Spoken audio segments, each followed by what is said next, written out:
Jerome, where are you from? DC. DC? Yep. Which school?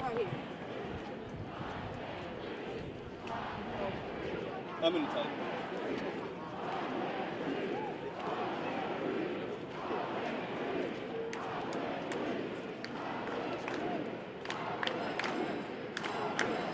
Just graduate.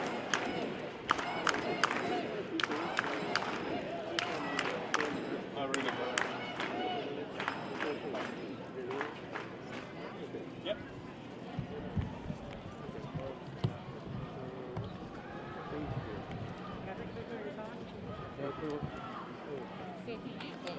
If you would just shoot it, then Yeah, but I it's gonna be free roll. I need him to stand over there. These people are messing this up. Hey.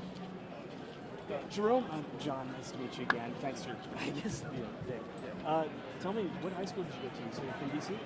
I not say high school. That's fine. Why are you out here? I'm out here because so many black and brown people across this country are being brutally murdered because of racial injustice across this country. Mm-hmm. And we need more and more people to stand up and represent us in our Congress, in our White House, at every level of government. Mm-hmm. Why did you come out in your graduation garb here? Because society continues to tell black and brown people across this country that we can only be rappers or we can only be musicians, when we can be doctors, we can be lawyers, we can be presidents, we can be anything in society that we want to be, but they always put us in a box in the media. That's why I'm out here saying that we're graduating high school, we're graduating from college, and we're doing all these amazing things, and that means my life matters, that George Floyd's life matters, and that all of our lives actually matter, and that we actually need to be seen as such in the eyes of the government, and not as like animals to be put in cages. We've noticed the entire time just how many young people are out here. Why is it important to see so many young faces out here in front of the White House talking directly to the administration? Because young people are the people that are at the front lines. It's young black and brown people all across this country that are being gunned down. And that's why we're out here. Because so many of our peers are dying. And so many of our fathers, so many of our mothers are dying. That's why we're out here. Because this is directly impacting us. That's why we're out here. We're going to sacrifice, even if COVID-19 is out here. We're going to still be cautious. But we're still going to be out here representing and making sure people hear our voice. That's why we're out here. Jerome, tell me, what does your sign say? My sign, it says, your need will not silence us. George Floyd's cry for justice will be heard forever. And on the back it says, thank you for giving me a reason to vote. Because we can't just sit out in the streets and continue to yell and scream and not have nothing actually happen. You gotta take it from the streets and take it to the polls and vote. Because that's how change is actually gonna happen. You know, you're relatively young. Have you ever done anything like this before? Yes, I do. I organize marches all across DC. All right. One more thing. I mean, do you have any hope coming out of this protest action, these days of protest? Do you have any hope that things will actually change? Or are you worried that, we could go into the same cycle? Hope doesn't come from him. Hope doesn't come from Trump. It doesn't come from that administration. It comes from us, these people right here. That's our family, that's our hope. Because once we get these people that are out here advocating for us in that office, that's when we can have hope that real action will happen, and not lip service, and not things that will not actually impact us. We need people that are out here marching, everyday people, in that office representing us. That's what we need. That's what's going to give us hope. Thank you, Jerome. I appreciate your time. Yeah. We just started Jerome, high school graduate here in DC. We're at the corner of Vermont and H, just cat a corner from Lafayette Square Park, right next to the Department of Veteran Affairs. And you can see right now, this is a large crowd that's currently here in Mass.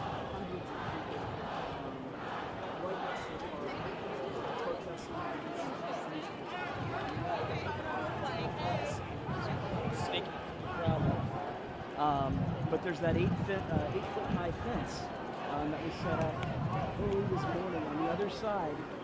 It's kind of hard to get a vantage point.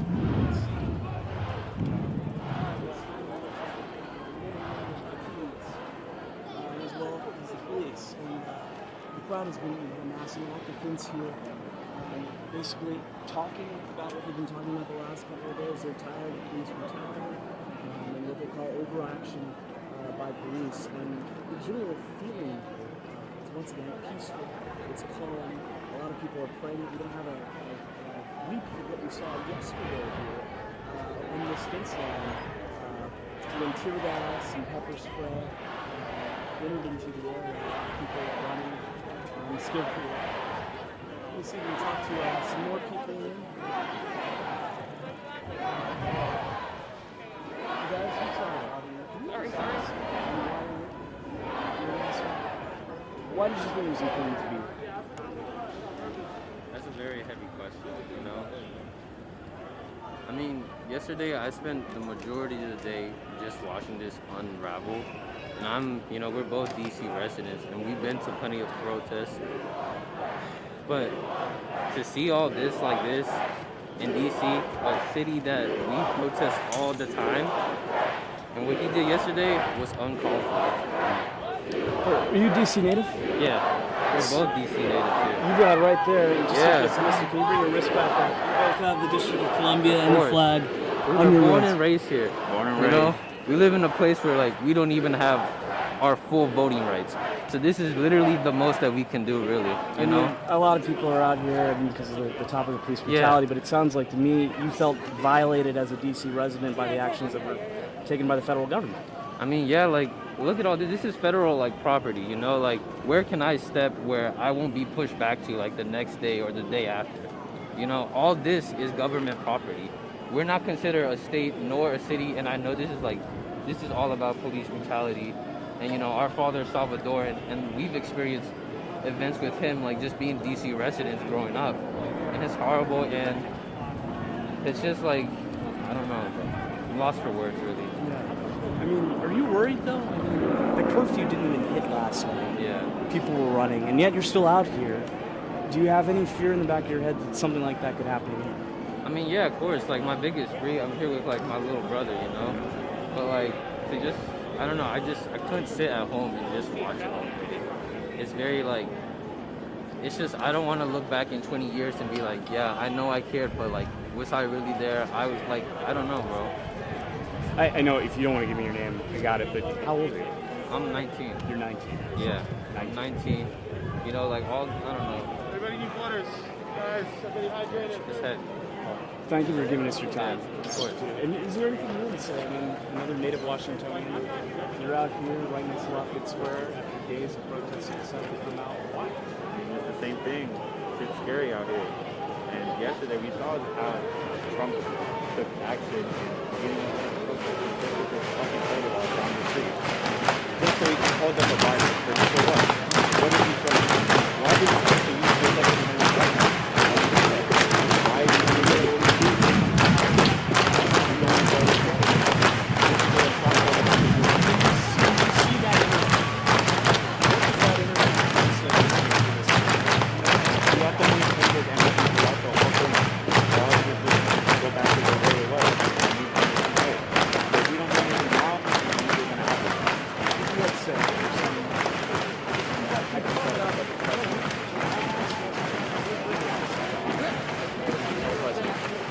Come out here if you're really with us. If you're really with us, come out here and show. But he's not doing that, so he's not going to do that. And he's probably going to tweet about this, or he's probably going to tweet later about some stupid shit that we don't know. Mm-hmm. That's just his response, I guess. Not like a president. You can't say you're with the people and then push them away and you want to say you're united. That makes no sense to me. You separated us further after saying we're united. That makes no sense to me. Well, thanks, guys, and stay safe today. That's something I was telling you earlier that we constantly see out here. A lot of young people who feel that their voices have to be heard. I mean, there are obviously older people out here, but there are a lot of young people who want to make sure that tomorrow is a better day, and they don't want to be sitting on the sidelines during all of this, especially years from now, asking, where were they? That said, I would like to talk to some people who are older. So talk to somebody older.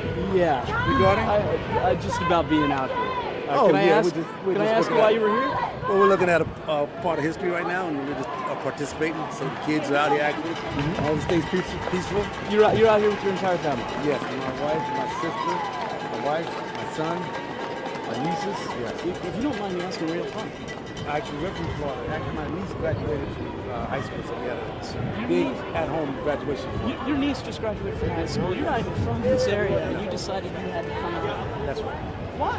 Because I think it's important that us as African Americans come together. Actually, as Americans, come together and talk about an injustice. Because we're really not. I know we use the word African Americans, but we are Americans also. We're truly Americans. Mm-hmm. So as being Americans, and you can see that Americans come in all different colors and shapes and sizes. and we're just talking about an injustice to an American, which happens to be a guy of color. That seems like it happens like that a lot. You keep saying the word "we're Americans." That's right. And then you saw what happened yesterday. Absolutely. Oh, yesterday I really didn't see. I wasn't on top. I'm usually on top of the news. Oh, that's fine. I'm not heard a gonna. lot. Yeah. Right. I mean, just to be out here, and look, I'm gonna let them Let just them- kind of take a visual of what's going on. And everyone's gonna.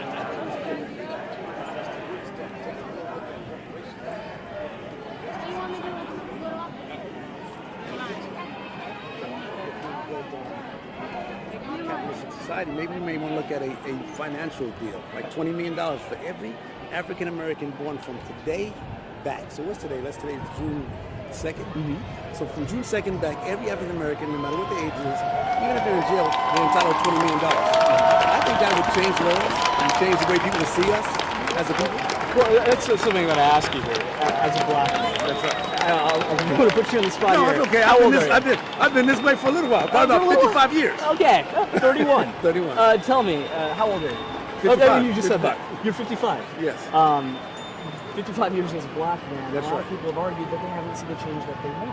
Of course not. I did 20 years in the Navy, even up to my 18th year in the Navy, I felt the discrimination, and it's never like, it's not discrimination like nigga go pick that up. It's discrimination like this guy's gonna have to run an extra 100 miles an hour just to keep up with someone of any other race. So here's my question to you. You do 55 years of experience as a black man. Right? Are you pessimistic or optimistic? About this? $20 million? I'd be very optimistic. America only understands financial. I mean, if I slipped and fell, a lawyer could get me $20, $30, $40 million. Everybody in the community would do my friend. You understand? So, the only thing that America understands is capitalism. So, until you do that, until you put that kind of pressure, otherwise we're just looked at like, those guys will complain. They complain a little while, we'll appease you for a while, we'll shake your hand for a while, we'll make you happy for a while, but then after that, back to normal. Who are you? You're the guy who we gave nothing to as a country, but what they give us? They gave us things like set aside funds, or they gave us a little bit of this, a little bit of that, but they never really gave us anything. And here African Americans truly helped build America on what's considered to be blood, sweat, and tears, and took us from the land. So this is our country. So if a person were to immigrate to the United States of America and go through the process and they get sworn in, they are proud to become Americans at that time, right? They don't say they're proud to be an African American. So me as an African American, I always feel as though I'm 2 shakes of monkey booty from being Mexican or just a foreigner. You feel what I'm saying? So I'd rather be an American because I think that us as if I had to say what people here was probably treated real bad to own a little piece of property and still don't own it, it'd be us. They say, her family may have paid some price. We ain't never gave her nothing. But here you guys are doing news and they say, who gave you that chance? Who gave you the opportunity? So you may have a harder time winning at that race because they don't believe that you deserve that race. For $20 million, they'd be like, oh, that's our national treasure. He is one of the winners. You know what I'm saying? Now, if you're a black doctor, they don't think that you're the black doctor that got the what they call them, some sort of grant or some sort of loan, or maybe he's ad hoc or whatever. But now you're a black doctor, got $20 million. He must be a doctor because he's good. You know what I mean? Now I see that guy coming up, boy, that's the doctor I want to see. Yeah. You know what I'm saying? You say, hey, this guy's a black guy. We know America don't pay them reparations, so he is a doctor not because he got a set-aside fund. He's not a doctor because he got some sort of grant. He's not a doctor because we gave him a pass on the ASVAB or the entry exam. He's a doctor because he wants to be. Yeah. Well, sure. Thank you for talking You're to me. I welcome. really appreciate All it. right. And stay safe, and congratulations to your niece as Hopefully I well. see this on. It's actually live right now. Oh, on my Facebook. goodness. WSJ. We're on the news? Wait, I'm on the news.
You're an expert at integrating smart video solutions. You work hard. I'm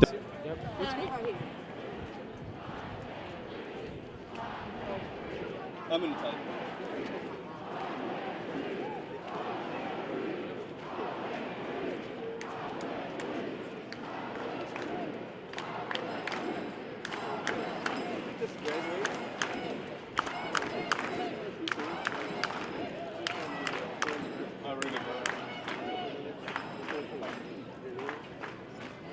Yep.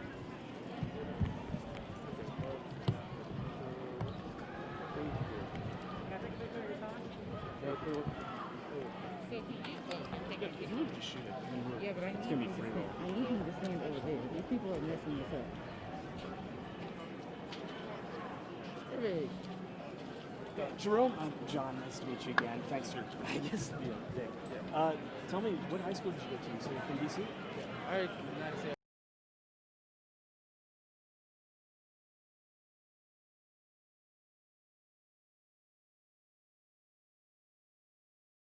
As well as the police. And the crowd has been amassing at the fence here, basically talking about what we've been talking about the last couple of days. They're tired of police brutality and what they call overaction by police. And the general feeling is once again peaceful. It's calm. A lot of people are praying that we don't have a repeat of what we saw yesterday here on this fence line. When tear gas and pepper spray entered into the area, people running, scared for their life. Let's see if we can talk to some more people in. You guys, I'm sorry about you. Why did you think it was important to be? That's a very heavy question, you know? I mean, yesterday I spent the majority of the day just watching this unravel. And we're both DC residents and we've been to plenty of protests. But to see all this like this in DC, a city that we protest all the time, and what he did yesterday was uncalled for. Are you DC native? Yeah. We're both DC natives here. You got it right there. You just Yeah. have to listen. Can you bring your wrist back up? You both have the District of Columbia and the course. flag We on were your born wrist. and raised here. Born and You know, raised. we live in a place where we don't even have our full voting rights. So this is literally the most that we can do, really. I know a lot of people are out here because of the topic of police brutality, but it sounds like to me you felt violated as a DC resident by the actions that were taken by the federal government.